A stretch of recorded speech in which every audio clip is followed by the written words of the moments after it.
sabe que eu, vira e mexe, eu cometo um ato falho, que é o seguinte. Quando eu falo de uma pessoa que trabalhou comigo na MTV, eu falo, ai, fulana estudou comigo na MTV. Eu faço isso até hoje, constantemente. Por quê? Porque foi uma grande escola, Sim. né, de tudo, na verdade. E a gente, a gente não tinha muita noção do que a gente estava fazendo enquanto a gente estava lá. Né? A gente só achava muito legal. A MTV, quando apareceu aqui no Brasil, ela revolucionou muita coisa. Mas talvez a coisa mais importante que a MTV tenha deixado é esse legado assim, do livre pensar, do exercício da liberdade de pensamento e de comportamento. Então, quando você chega, né, você tinha modelos, né, na televisão que eram muito formais, assim, né, a gente tinha um pensamento dominante que era da Rede Globo, das novelas e dos programas para jovens e dos telejornais e tudo mais, que, claro, tem os seus nichos progressistas, mas falam para um Brasilzão. Sim. Que a gente sabe que é muito conservador, né?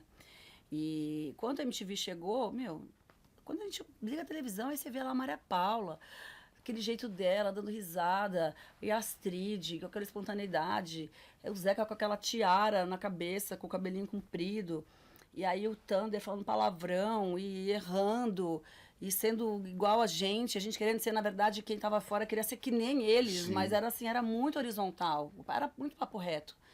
Então, isso criou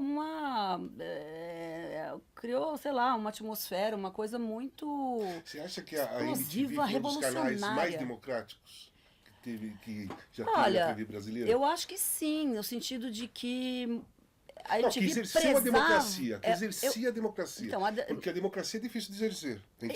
Mas o que é democracia? Né? O que a gente chama de democracia? Eu imagino assim, eu participei da democracia corintiana. Uhum. Então, a democracia corintiana, para mim, era, pro meu caso, que tem um instinto de liberdade muito grande, era poder viver livre, era poder escolher o que eu queria fazer, o que eu queria usar, que roupa que eu queria, que modo de falar. Sim. Que eu queria. Isso numa democracia para um cara de 18 anos, que eu era jovem, 18 anos, era isso democracia para mim. Participar politicamente do país, poder fazer minhas coisas, sem que tivesse uma regra exigida externamente. As regras tinham que ser colocadas por mim. Eu achava isso democrático. Eu acho que sim, acho que nesse sentido sim, mas eu usaria talvez um outro termo. Eu acho que a MTV, ela falava de diversidade antes da gente ter esse termo tão usual como forte. Hoje em dia. Hoje é mais fácil, quando você fala feminismo, você já entende, quando você fala diversidade, você já entende, inclusão, você já, né? São termos que eu acho que nossos novos tempos trouxeram. E a MTV fazia tudo isso sem a gente usar esses termos. Sim. A gente era feminista antes dessa nova onda do feminismo. A gente a gente falava para a comunidade LGBTQIA+, quando eram GLS ainda, né? Sim. Quando a gente nem conseguia nomear direito essas coisas. E eu acho que tudo isso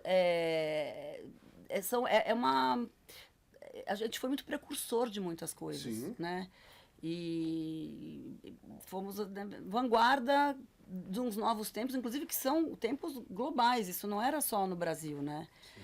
Mas eu vejo muito isso, assim, né? Que a gente tinha uma cabeça que pensava em inclusão, que pensava em diversidade, muito antes, por exemplo, de todo o movimento antirracista que tem hoje em dia. Sim. Né?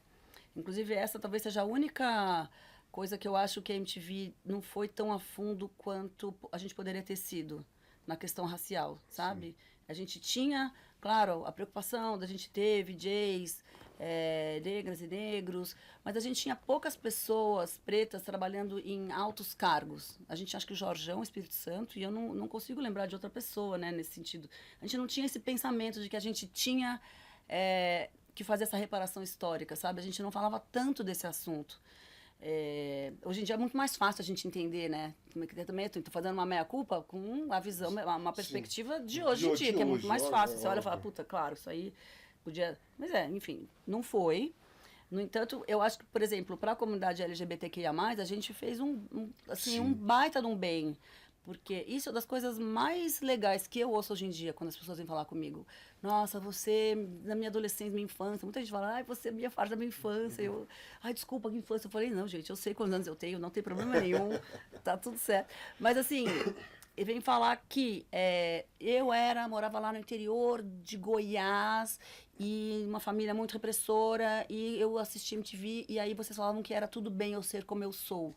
Então eu devo muito à MTV, o fato de eu ser um LGBT que conseguiu sobreviver e se assumir, se entender, inclusive, mais do que se assumir, se entender como tal, claro. Sabe?